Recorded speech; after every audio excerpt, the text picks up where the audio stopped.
I've seen hundreds of choirs run fundraisers, and there is a pattern. Two choirs will run the exact same one, same product, same audience, same size, and one makes a few $1,000s, the other one makes 2 or 3 times that. And if you think the difference is the idea, you're looking in the wrong place. So let's break down what's actually going on.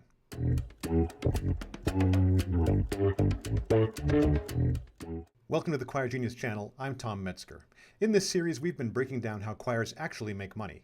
And fundraising is one of those areas where there's a lot of noise. There are endless lists of fundraising ideas for choirs, but almost none of them will tell you what actually works, what actually makes money, or how to run these things in a way that produces real results. So this video is not another list, it's a model. And if you want the full deep dive, including detailed breakdowns, examples, actual numbers, we've got the full-length, really quite exhaustive article on choirgenius.com, link in the description.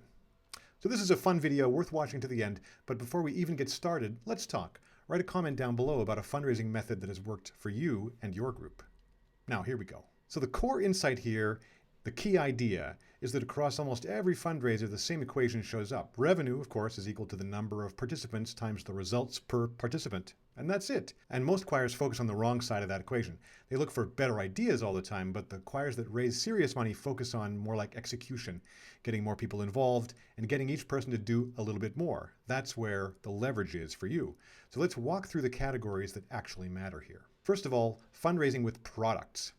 If you talk to choirs that consistently raise money, almost all of them have one thing in common. They have a product fundraiser they run every single year. Not like 10 ideas, not constant experimentation, 1 or 2 things that work. Like meat sales, or flower sales, or coffee or chocolate, that kind of thing. Here's what's interesting. 2 choirs can run the exact same fundraiser and get completely different results. You can probably imagine one of them, mediocre response, gets $3,000 out of it. The other makes $6,000. Same product, same audience. The difference is really participation. If you have 40 people in your choir and 20 of them sell versus 35 of them selling, that's the difference. Not really the product, but it's the participation. It's the how many people you can get to actually do it. And that's why product fundraising works. It's predictable, but only if you treat it like a system. Next up, we have peer-to-peer ideas to multiply your results. This is one that most choirs miss, but peer-to-peer fundraising is just a structured version of every member is responsible for raising something. And that might be $100 each, or selling a certain number of items, or finding a few sponsors. Now let's run the math. If you have a 50-person choir and it's kind of an unstructured approach, let's say 20 people participate and they raise $75 each. Yeah, that's $1,500. But if you structure that in a way to get more people involved, let's say 45 people, and you raise $150 each, that's all of a sudden $6,750 with the same choir and the same network, but 4 times the result. And this is where the real ceiling changes, because now you're not limited by how many tickets you can sell or how many people show up to an event. You're leveraging your entire choir, and better yet, the entire community around your choir. Now, if you're getting value from this, you're probably thinking about how to build something more sustainable for your choir. And that's exactly what we focus on here at Choir Genius. So if this is useful, like this video, share it with somebody who you think might want to see it, and by all means, subscribe to the channel so you don't miss all the other videos we're doing on similar topics. We've been breaking down every single major revenue stream choirs actually use, so you don't want to miss that. You might want to go back and watch the previous videos too if you haven't seen them already. So let's talk about events. That's kind of a trap and an opportunity at the same time. So this is where choirs instinctively go first, like trivia nights, karaoke, cabarets, because they've got that singing angle. And they can work, but here's the problem. Most events look more profitable than they actually are, because you don't account for the time, the effort, the coordination, all those hidden costs. That said, some formats do work well. Trivia nights are a great example. They're structured, they're repeatable, and you can layer in extra revenue. Karaoke works for a different reason.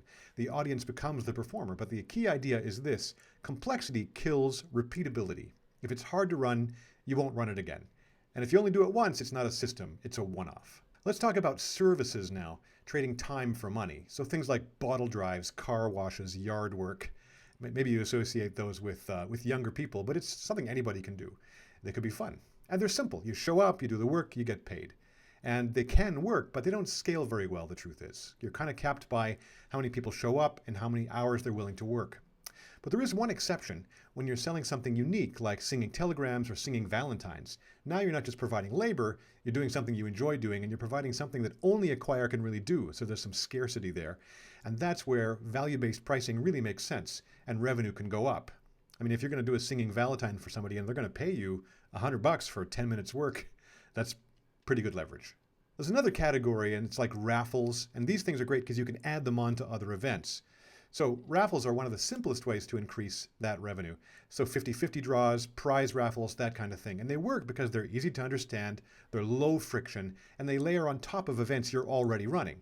So you already got the audience, and this just gives them one more way to contribute. So let's take a step back and look at the pattern emerging here. The choirs that raise meaningful money are not doing everything. They're doing a few things well, usually one product fundraiser, one peer-to-peer campaign, maybe an event, and some add-ons like raffles. And they repeat them every year, improving slightly each time. This is the key to being successful in the long run. And across everything we've talked about, one thing matters more than anything else. You probably know what it is already. It's participation. Not so much the idea, not even the product, and not even the specific event, but how many people can you do it? If you can move from 40% of your choir participating to 80%, you will usually double your results without changing anything else. All right, drum roll please. Here we go with the leaderboard. Where does fundraising land overall? For stability, this improves with repetition, and so let's call it 3 out of 5. For scalability, especially with peer-to-peer, it's a pretty high number. Call it 4 out of 5. Some of them are not that good, but let's score it at a 4 because of that peer-to-peer leverage. For cost, it's mostly about time and coordination, so it's a 2 out of 5. It's not terribly expensive to run. And for control, well, this is the big way where this method really wins. You decide what to run and when to run it. It's a 5 out of 5. Fundraising is one of the most flexible and powerful revenue streams choirs have, but only when it's treated as a system. And so the average for fundraising is going to be 3.5.